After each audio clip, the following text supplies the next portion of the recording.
Hello, a good day everyone. In this class, we are going to discuss about a topic, and this topic for some students they are very liking this topic, and some students they do not like this topic. And I am talking about SPSS software. And please note that you cannot complete your thesis if you are doing a quantitative research without SPSS.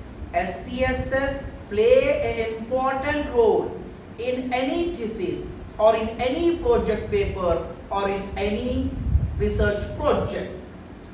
The strength of SPSS, very robust statistical software.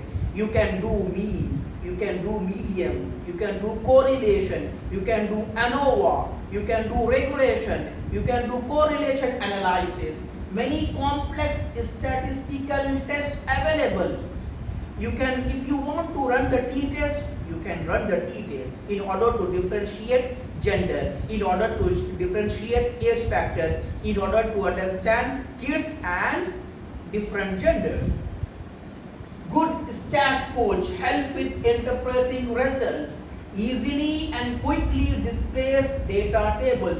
When you are putting your Excel file in the SPSS software, and you will be seeing the results in minutes. Please note that in minutes, and can be expanded using the syntax feature, purchasing add-ins. And there are some limitations as well. SPSS can be expensive, but in every university they are having the SPSS software, so every student can run their data and can understand the thesis findings very well, and typically requires additional training to maximize features. Yes, this is true.